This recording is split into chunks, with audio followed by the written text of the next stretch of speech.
నమస్తే, welcome to our channel. నేను సౌజన్య. TDP 34 మంది అభ్యర్థులను ప్రకటించడం జరిగింది. వాళ్ళ లిస్ట్ కనుక మనం చూసుకున్నట్లయితే మొదటిగా శ్రీకాకుళం పార్లమెంట్ నర్సన్నపేట బొగ్గు రమణమూర్తి గారి పేరు, అలాగే విశాఖపట్నం గాజువాక నియోజకవర్గం పల్లా శ్రీనివాసరావు, అనకాపల్లి పార్లమెంటు చోడవరం నియోజకవర్గం KSNS రాజు, అనకాపల్లి మాడుగుల నియోజకవర్గం పైలా ప్రసాద్, కాకినాడ ప్రతిపాడు నియోజకవర్గం వరపుల సత్యప్రభ, అమలాపురం రామచంద్రపురం నియోజకవర్గం వాసంశెట్టి సుభాష్, రాజమండ్రి రూరల్ నియోజకవర్గం గోరండ్ల బుచ్చయ్య చౌదరి, అరకు రంపచోడవరం ST నియోజకవర్గం మిర్యాల శిరీష, రాజమండ్రి కొవ్వూరు SC నియోజకవర్గం ముప్పిడి వెంకటేశ్వరరావు, ఏలూరు దెందులూరు నియోజకవర్గం చింతమనేని ప్రభాకర్, గోపాలపురం నియోజకవర్గం మద్దిపాటి వెంకటరాజు, పెద్దకూరపాడు నియోజకవర్గం భాష్యం ప్రవీణ్, గుంటూరు వెస్ట్ నియోజకవర్గం పిడుగురాల మాధవి, గుంటూరు ఈస్ట్ నియోజకవర్గం మహమ్మద్ నజీర్, గురజాల నియోజకవర్గం ఎర్రపతినేని శ్రీనివాసరావు, కందుకూరు నియోజకవర్గం ఇంటూరు నాగేశ్వరరావు, మార్కాపురం నియోజకవర్గం కందుల నారాయణ రెడ్డి, గిద్దలూరు నియోజకవర్గం అశోక్ రెడ్డి, ఆత్మకూరు నియోజకవర్గం ఆనం రామ్ నారాయణ రెడ్డి, కొవ్వూరు నియోజకవర్గం వేమిరెడ్డి ప్రశాంత్ రెడ్డి, వెంకటగిరి నియోజకవర్గం కురుగొండ్ల లక్ష్మీప్రియ, కమలాపురం నియోజకవర్గం పుత్తా చైతన్యరెడ్డి, ప్రొద్దుటూరు నియోజకవర్గం వరదరాజుల రెడ్డి, నందికొట్కూరు SC నియోజకవర్గం గీతా జయసూర్య, ఎమ్మిగనూరు నియోజకవర్గం జయ నాగేశ్వరరెడ్డి, మంత్రాలయం నియోజకవర్గం రాఘవేందర్ రెడ్డి, పుట్టపర్తి నియోజకవర్గం పల్లె సింధూరారెడ్డి, కదిరి నియోజకవర్గం కందికుంట యశోదాదేవి, మదనపల్లి నియోజకవర్గం షాజహాన్ బాషా, పొంగునూరు నియోజకవర్గం చల్లా రామచంద్రారెడ్డి, చంద్రగిరి నియోజకవర్గం పులివర్తి వెంకటమణి ప్రసాద్, శ్రీకాళహస్తి నియోజకవర్గం బొజ్జల వెంకట సుధీర్ రెడ్డి, సత్యవేడు SC నియోజకవర్గం కోనేటి ఆదిమూలం, పూతలపట్టు SC నియోజకవర్గం డాక్టర్ కలికిరి మురళీమోహన్ గారుగా మనం ఇంతకు ముందు 94 మందిని అభ్యర్థుల్ని ప్రకటించడం జరిగింది ఒకటేసారి. రెండో విడతగా 34 మందిని అభ్యర్థుల్ని టీడీపీ ప్రకటించింది. మొదటిసారిగా చూసుకుంటే శ్రీకాకుళం పార్లమెంట్కి సంబంధించి నర్సన్నపేట నియోజకవర్గం బొగ్గు రమణమూర్తి గారిని ఎంపిక చేసుకున్నారు. ఆయన గురించి ఆయన అక్కడ దానిగా ఆ నియోజకవర్గానికి సంబంధించి ఆయన అంత పట్టుందంటారు ఆయనకి? 1-2 సార్లు మామూలుగా పరిశీలిస్తారు ఇంతకుముందు గతంలో, కానీ ఇప్పుడు 6 సార్లు పరిశీలించి ప్రజాభిప్రాయం సేకరించిన తర్వాత వచ్చినటువంటి పేర్లు ఇవన్నీ. ఓకే. ఈ అభ్యర్థులందరూ కూడా నరసన్నపేట కావచ్చు, మిగిలిన అభ్యర్థులు ఎవరైనా సరే ప్రతి వాళ్ళకు కూడా 1-6 సార్లు. ఇప్పుడు ఈ ప్రకటించిన 34 మంది అభ్యర్థులు చూసుకుంటా ఉంటే కొత్త వాళ్ళని ప్రకటించడం కూడా జరిగింది. ఇందుట్లో ప్రతి వాళ్ళ గురించి కూడా 1-4 సార్లు 6 సార్లు వీళ్ళ గురించి ప్రతి ఒక్కళ్ళ అభిప్రాయాలు, అంటే కార్యకర్తలు అయితే ఎంతమంది ఉన్నారో, దాంట్లో తెలుగుదేశం పార్టీ సభ్యత్వం ఉన్నవాళ్ళు ఎంతమంది ఉన్నారో, అలాగే ప్రజలతోటి కూడా ఇక్కడ చాలా స్పష్టంగా కూడా గతంలోనే 94 మందిని ప్రకటించినప్పుడు 1,30,00,000 మంది అభిప్రాయాలు తీసుకోవడం కూడా జరిగింది. ఇది ప్రపంచ చరిత్రలో ఏ రాజకీయ పార్టీ కూడా చేయలేంత వరకు తొలిసారిగా తెలుగుదేశం పార్టీ ప్రజాభిప్రాయ సేకరణ ప్రకారం అభ్యర్థులను ప్రకటించడం కూడా జరిగింది. ఇప్పుడు కూడా చూసుకుంటా ఉంటే మనకి ఈ ప్రకటించిన 34 మంది అభ్యర్థులు కనుక మనం చూసుకుంటా ఉంటే కొత్త వాడు ఉన్నారు దీంట్లో. ఇప్పుడు పరువుల సత్యప్రభ గారు అంటే వాళ్ళ మిస్సెస్, ఆయన చనిపోయారు కాబట్టి రాజావారి మిస్సెస్. ఇది ఇవన్నీ చూసుకుంటా ఉంటే మద్దిపాటి వెంకటరాజు గారు, ఆయన ఇప్పుడు కొత్తగా రాజమండ్రి లోక్సభ నియోజకవర్గంలో గోపాలపురానికి సంబంధించి, పెదకూరపాడు వచ్చేసరికి భాష్యం ప్రవీణ్ గారు, గుంటూరు వెస్ట్ వచ్చేసరికి పిరుగురాడు మాధవి గారు, ఇవన్నీ వరకు మీరు కనుక మనం ఇంటూరు నాగేశ్వరరావు గారు కందుకూరు, ఒకవాళ్ళు చూసుకుంటా ఉంటే ఇప్పుడు వేమిరెడ్డి ప్రశాంత్ రెడ్డి గారు, మనకి కొత్త వాళ్ళని కూడా దీంట్లో మిళితమై ఉన్నారు. పాత వాళ్ళు కొంతమంది ఉన్నారు. కొన్ని ఇప్పుడు చూసుకుంటా ఉంటే అనుభవానికి పెద్దపేట వేసినట్టు కూడా కనపడతా ఉంది. కొంతమంది అభ్యర్థులు మారుస్తారని నిన్నదాకా ఊహాగానాలు వచ్చినా కూడా తిరిగి వాళ్లే ఉన్నారు దీంట్లో. అందులో ఎలాంటి సందేహం కూడా ఏమి లేదు. ఆ ఉండా అభ్యర్థులు కనుక మనం చూసుకుంటా ఉంటే ఇక్కడ కొత్త వాళ్ళు పాత వాళ్ళు కలిసి మనకి ఇక్కడ ఒక సమన్వయంతో ముందుకెళ్లారు. ఇది తెలుగుదేశం పార్టీ వాళ్ళు ప్రకటించినటువంటి 34 మంది అభ్యర్థులు, గతంలో ప్రకటించినటువంటి 94 మంది అభ్యర్థులు, అప్పటికంటే 128 మంది అయ్యారు. అంటే ఇంకో 16 మందినే ప్రకటించాలి. ఇది కనుక చూసుకుంటా ఉంటే ఈ ప్రకటనలు ఇప్పటి వరకు చూసుకుంటా ఉంటే చంద్రబాబు నాయుడు గారు ఆయన అంటే 95లో ఆయన ముఖ్యమంత్రి అయ్యి తెలుగుదేశం పార్టీ అధ్యక్షుడు అయిన తర్వాత తొలిసారి ఇన్ని రోజుల ముందు ఇలా ప్రకటించడం అనేది నోటిఫికేషన్ రాకుండానే ఇది కూడా ఒక చరిత్ర సృష్టించుకున్నాడు ఆయన. గతంలో ఎప్పుడూ లేదు. చివరి రోజు కూడా అంటే ఇంకొక గంటలో అయిపోతుంది ఈ రోజు అనుకున్న సందర్భంగా కూడా అభ్యర్థులను ప్రకటించిన సందర్భాలు ఉన్నాయి. ఉమ్, అలాంటిది ఇంత ముందుగా ప్రకటించారు అంటే దీని మీద ఎన్ని రోజుల నుంచి ఆయన మనకి ఉన్నారు. అందుట్లో ఆ పార్టీ నుంచి వచ్చిన వాళ్ళు కూడా ఉన్నారు దీంట్లో. ఓకే, సో వైసీపీ నుంచి వచ్చిన వాళ్ళు కూడా ఉన్నారు. ఇప్పుడు సత్యవేడు కోనేటి ఆదిమూలం గారు. ఇప్పుడు వీళ్ళందరినీ కనుక మనం చూసుకుంటా ఉంటే అక్కడ ప్రజాభిప్రాయం ప్రకారం అటు నుంచి వచ్చిన వాళ్ళు ఇటు నుంచి వచ్చిన వాళ్ళని వీళ్ళందరినీ చూసుకొని ఇప్పుడు ప్రకటించడం కూడా జరుగుతూ ఉంటుంది. ఈ ప్రకటించిన వాళ్ళందరినీ కూడా మనం చూసుకుంటా ఉంటే ఈ రోజు ప్రజలకి సంబంధాలు గతంలో ఉన్నటువంటి శాసనసభ్యులు ఉన్నారు దీంట్లో పనిచేసిన వాళ్ళు, అంటే అనుభవంతో ఉన్నారు. ఈ అనుభవాలని దీన్ని అందరినీ కలిపేసి ఇప్పుడు ఆనం రామనారాయణ రెడ్డి గారి గురించి మనం మాట్లాడుకున్నా కూడా మరి ఆయన మొట్టమొదటి నుంచి కూడా ప్రజలతో ఆయన కుటుంబమే ఒక విశిష్టమైన కుటుంబం నెల్లూరు జిల్లాలో.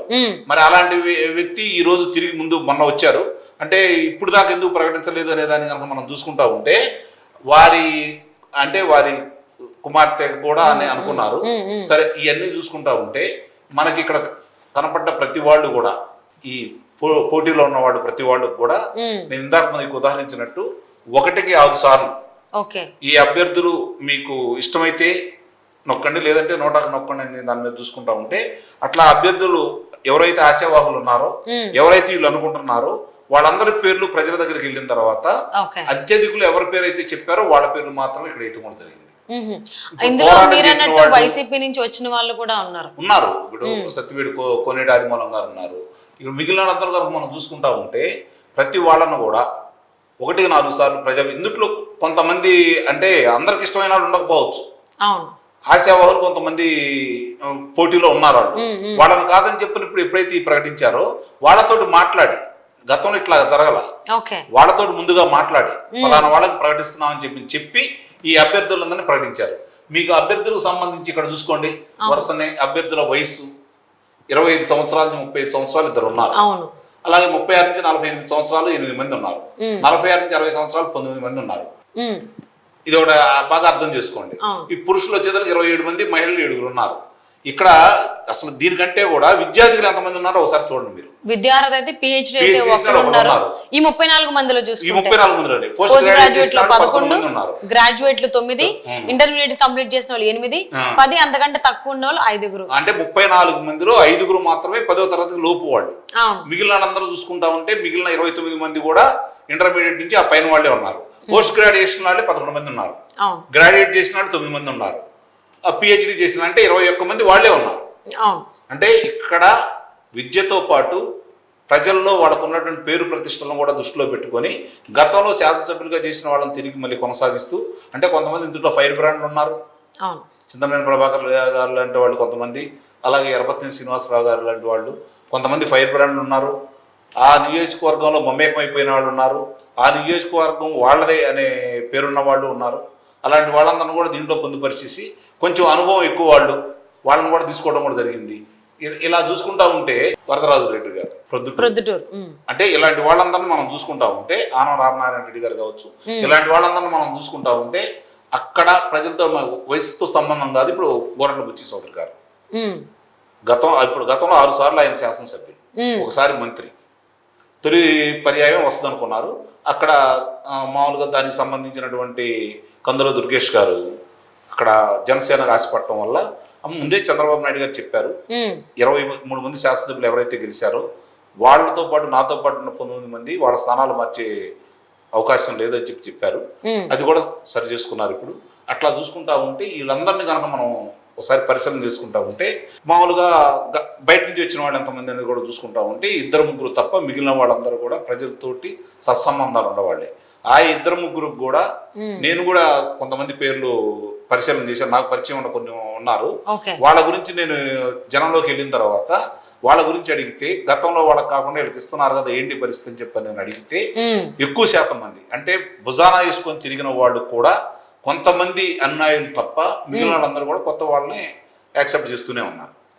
అంటే ఈ పరిస్థితి ఇవన్నీ చూసుకున్న తర్వాత చంద్రబాబు నాయుడు గారు సరికొత్త ప్రయోగాలని చేస్తున్నారు అనేది మాత్రం ఒకటి అర్థమైపోతా ఉంది. అంటే పూర్తిగా ప్రయోగాలు ఇంకా చేయకపోయినా కూడా అభిప్రాయ సేకరణలో కొన్ని మొహమాటాలు ఉంటాయి. 45 సంవత్సరాల నుంచి ఆయనతో ప్రయాణం చేసే వాళ్ళు ఉంటారు, లేదంటే ఆయన 95లో అధికారం వచ్చిన కానీ ఆయనతో ప్రయాణం చేసిన వాళ్ళు ఉంటారు. కొంతమందికి తప్పనిసరి పరిస్థితులు ఇచ్చారనిపించినా కూడా, కాకపోతే ఇక్కడ ఏమవుతుందంటే ఈరోజు ఆంధ్ర రాష్ట్రంలో జరిగే ఎన్నికలు ఎలా జరగబోతున్నాయి అంటే చంద్రబాబు నాయుడు గారు జగన్మోహన్ రెడ్డి గారి మధ్య జరగబోతున్నాయి. ఓకే. చాలా మందికి అర్థం కాని విషయం ఏంటంటే ఇప్పుడు చంద్రబాబు నాయుడు గారు జగన్మోహన్ రెడ్డి గారు ఒక 2 నెలల క్రితం వరకు వీళ్ళిద్దరి మధ్య అనేది జరుగుతూ ఉంది. వీళ్ళిద్దరితోటి పవన్ కళ్యాణ్ అనే వ్యక్తి తీసుకున్నటువంటి చొరవ, ఆయన చేసిన త్యాగం, ప్రజల్లో మమేకమైన విధానం, ప్రజల్లో ఈరోజు చంద్రబాబు నాయుడు గారు పవన్ కళ్యాణ్ గారు ఇద్దరు కూడా చంద్రబాబు నాయుడు గారి తర్వాత ఆ స్థాయి ప్రజాభిమానాన్ని అంటే తెలుగుదేశం పార్టీ కార్యకర్తలు కావచ్చు, తటస్థంగా ఉండే వ్యక్తుల నుంచి కూడా ఈరోజు చంద్రబాబు నాయుడు గారిని ముఖ్యమంత్రి చేయడం కోసమే కాకుండా ఈ రాష్ట్రాన్ని కాపాడుకోవడం కోసం పవన్ కళ్యాణ్ గారు తీసుకున్న నిర్ణయాన్ని కూడా వాళ్ళు స్వాగతిస్తున్నారు.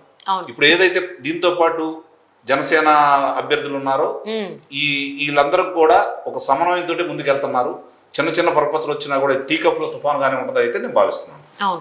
అండ్ ఇందుకు ముందు మీరు అన్నట్టు వైసీపీ నుంచి వచ్చిన కొంతమంది నాయకులు కూడా ఉన్నారు.